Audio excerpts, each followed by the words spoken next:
Bon, donc nous venons de voir que dans certaines situations, le marché d'assurance n'offre pas d'équilibre lorsque l'assurance est offerte de manière concurrentielle.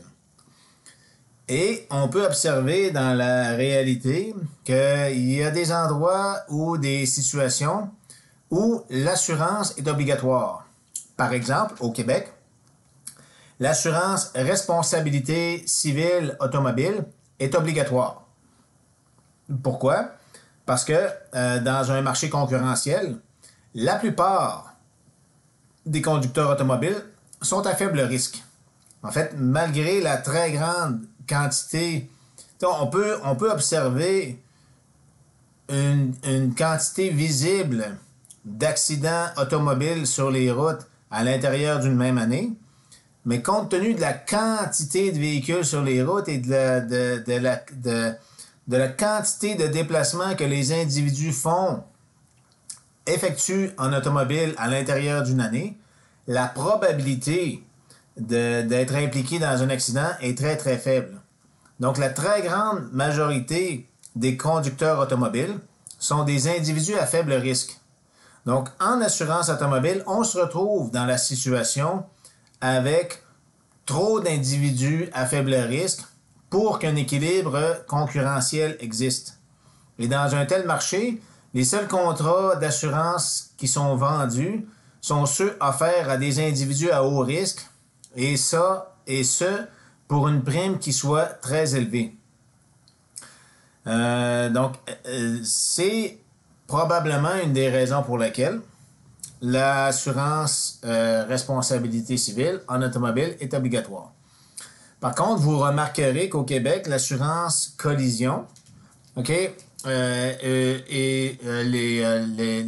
l'assurance et autres types d'assurance automobile, lui, est laissé sont laissés à elles-mêmes à l'intérieur du marché concurrentiel parce que il y a suffisamment d'individus à haut risque dans la population pour que le marché concurrentiel puisse fonctionner par lui-même.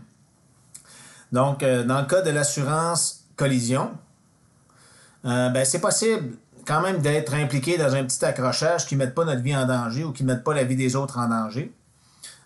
Ou ça peut être une branche d'arbre qui tombe sur la voiture ou de la grêle ou tout autre événement là, qui puisse se produire, qui puisse endommager la voiture.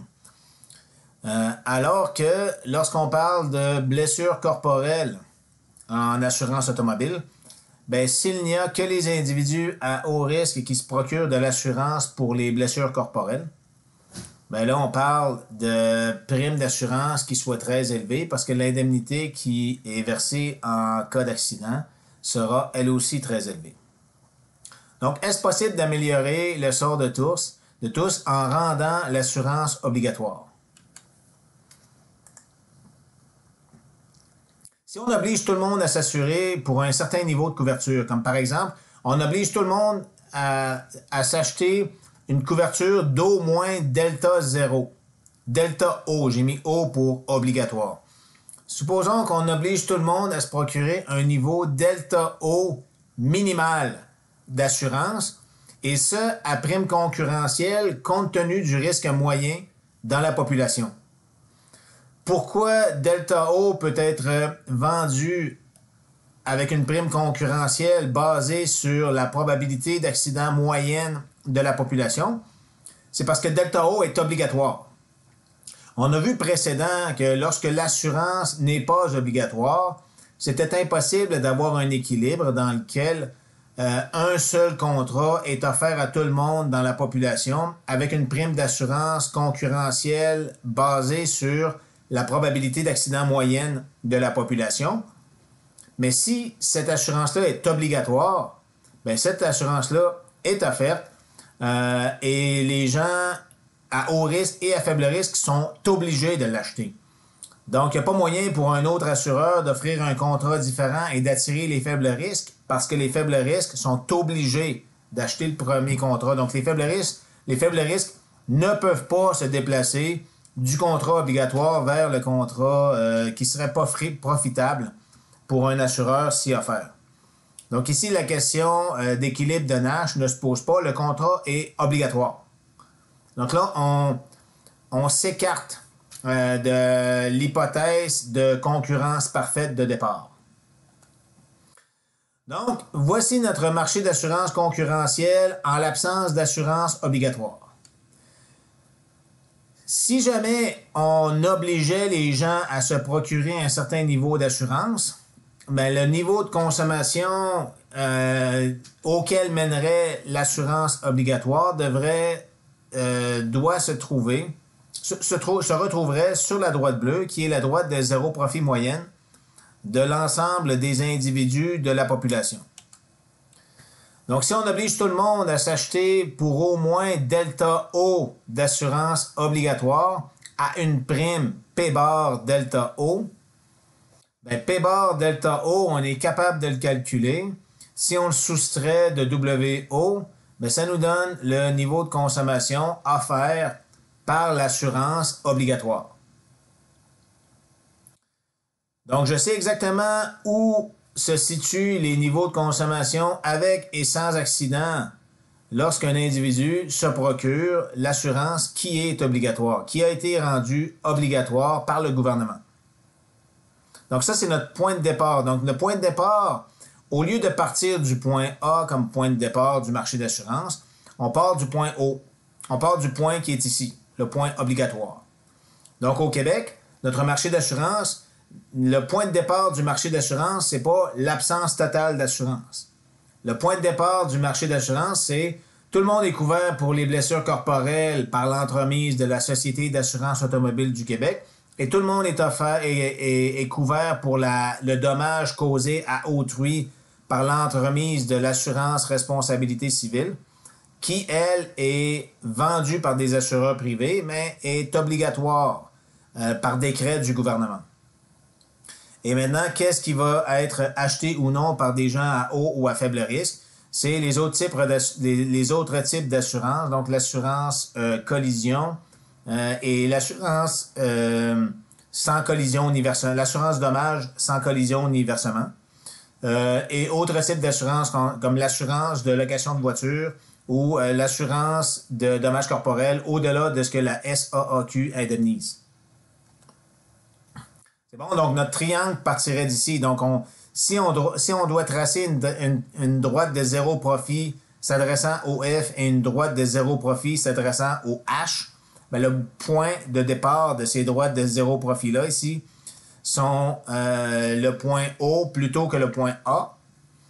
Donc, la ligne bleue qui est ici correspond à la droite zéro profit des gens H.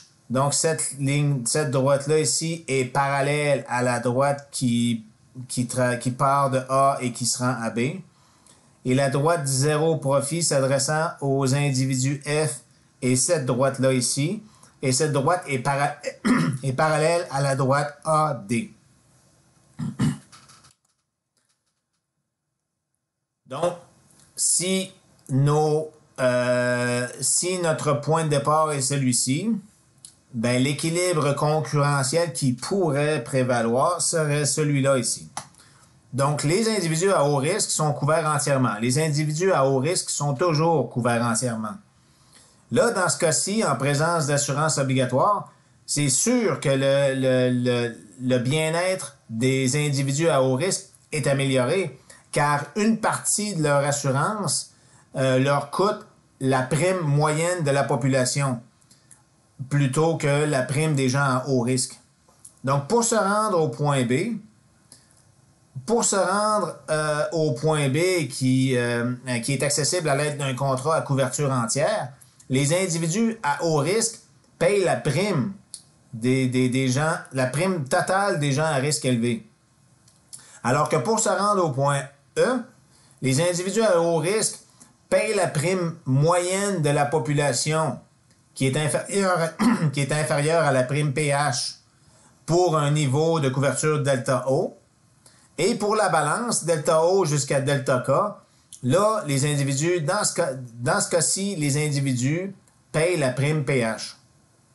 Donc, en tout et pour tout, la prime totale payée par les individus H est moins élevée pour se rendre à E que pour se rendre à B.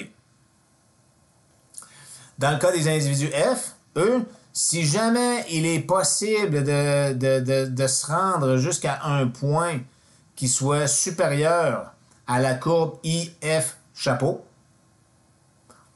ben là, les individus pourraient, avec de l'assurance obligatoire, il serait possible d'offrir, de mettre en marché un contrat qui n'attire que les F et pas les H et qui offre une meilleure situation d'utilité aux individus F comparativement au marché concurrentiel de départ.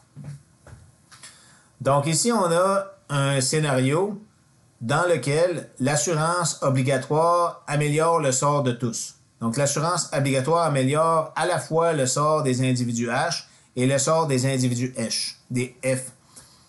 Mais rappelez-vous que l'assurance obligatoire améliore toujours le sort des individus H, mais n'améliore pas toujours le sort des individus F. Donc ici, comparativement au marché concurrentiel, les individus H se portent mieux si une partie de l'assurance est obligatoire et offerte à un prix cohérent avec la probabilité d'accident moyenne. Et dans cet exemple particulier, les individus F aussi se portent mieux en présence d'assurance obligatoire compte tenu du contrat compétitif F que les assureurs sont en mesure de mettre en marché. C'est bon, pour que ce soit possible, il faut absolument que la droite de zéro profit dans le cas obligatoire des F traverse la courbe d'indifférence des individus F de l'équilibre concurrentiel. Autrement, le sort des F pourrait s'en trouver détérioré. Okay, donc, pour différents niveaux d'assurance obligatoire. Okay, donc ici, j'ai la moitié de l'assurance est obligatoire. Ici, mon niveau d'assurance obligatoire, c'est une petite couverture. Et ici, on a de fortes exigences d'assurance obligatoire. Si jamais il y a beaucoup d'individus à haut risque dans la population et qu'on oblige les gens à se procurer un certain niveau d'assurance, et que le point de départ ici du marché concurrentiel, c'est le point bleu. Ben, à quoi va ressembler l'équilibre concurrentiel? Ben, les individus F, eux, vont se retrouver sur une courbe d'utilité inférieure à leur niveau d'utilité en l'absence d'assurance. Donc, pour les F, peu importe ce qui est offert, passer le point bleu ici sur la droite zéro profit des F, les F vont toujours préférer rester sans assurance. Donc, ici, dans ce cas-ci, compte tenu de la proportion d'individus à haut risque dans la population et compte tenu du niveau d'utilité des individus à faible risque en l'absence d'assurance, aucun contrat ne sera mis en marché par les assureurs s'adressant aux individus à faible risque, car il n'existe aucune possibilité de contrat qui puisse inciter les individus à faible risque à se procurer de l'assurance. Dans le cas des individus à haut risque, eux autres, c'est assez facile de les desservir. Les individus à haut risque, eux autres, vont se voir offrir un contrat qui les couvre entièrement et dont une partie coûte le prix moyen d'accident dans la population. Donc, les individus à haut risque vont se retrouver non pas au point B, mais un petit peu plus haut ici où on voit où j'ai mis le curseur. Maintenant, supposons qu'on se retrouve dans la situation où l'équilibre concurrentiel n'existe pas. Donc, on a vu plus tôt dans le cours que lorsque la droite de zéro profit moyenne de la population traverse la courbe d'indifférence des gens à faible risque de l'équilibre concurrentiel possible, mais dans ce cas-ci, un équilibre concurrentiel n'existe pas parce qu'il est possible pour un assureur d'offrir un contrat d'offrir un contrat n'attirant que les individus à faible risque et qui soit profitable sans attirer les individus à haut risque. Si on se trouve dans une telle situation, ben il y a possibilité, étant donné qu'il n'y a aucun équilibre concurrentiel, tu sais, les points B et C, ou du moins le point C, ne peut pas exister.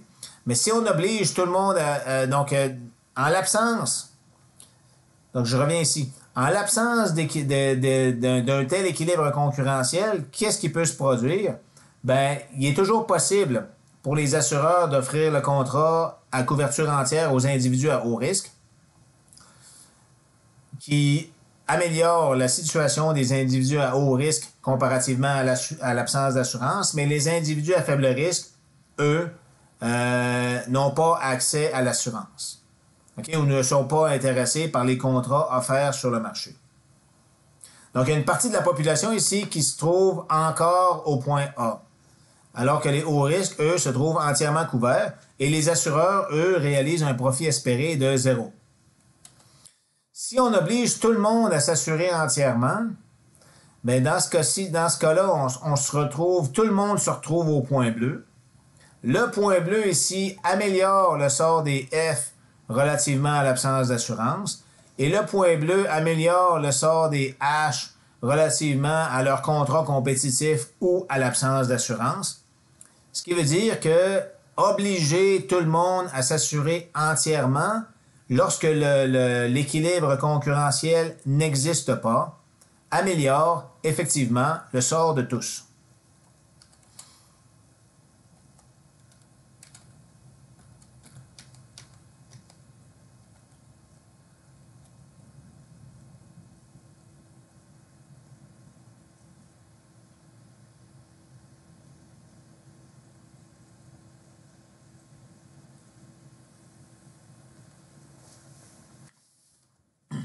OK, pour récapituler ici, ça c'est le graphique B ici donne une bonne indication des différentes possibilités. Donc ça ici, le graphique B donne une indication d'un scénario dans lequel l'assurance obligatoire peut bénéficier à tous. Donc, lorsqu'un équilibre concurrentiel existe, l'équilibre concurrentiel prend la forme suivante. Les individus à haut risque se procurent un contrat qui les couvre entièrement, moyennant une prime d'assurance élevée, ce qui les mène au point B. Les individus à faible risque s'achètent un contrat qui ne coûte pas cher, mais qui couvre très partiellement et qui les mène au point C. Si la population contient beaucoup d'individus à faible risque, mais la droite de zéro profit moyenne pourrait ici traverser la courbe d'indifférence des F qui passe par C. Si tel est le cas, bien, il y a toujours moyen pour un assureur d'offrir le contrat F plutôt que d'offrir B et C. Donc, si on est dans un marché où tous les assureurs offrent les deux contrats B et C, et que moi, j'entre dans le marché et que je vois cela, et je me dis, mais voyons donc, si j'offre le contrat F et que tous les autres assureurs continuent à offrir B et C, ben moi, j'attire tout le monde et en plus, j'anticipe un profit positif. Donc, lorsque c'est le cas, lorsque la droite de zéro profit moyenne traverse la courbe d'indifférence IF chapeau, ben l'équilibre concurrentiel n'existe pas. Lorsque c'est le cas, l'assurance obligatoire qui force tous les individus de la population à se couvrir entièrement et qui les mène au point E améliore le sort de tous parce que ça permet aux individus à faible risque de s'assurer. Donc, en l'absence d'assurance obligatoire, l'équilibre concurrentiel n'existe pas, mais il est toujours possible de mettre en marché le contrat menant à B acheté par les individus H. Sauf que les individus F, eux, restent au point A. En obligeant tout le monde à se couvrir entièrement avec la prime concurrentielle moyenne, tout le monde consomme au point E, ce qui améliore le sort de tous, soit les individus H pour lesquels E est préférable à B, et soit les individus F pour lesquels E est préférable à A.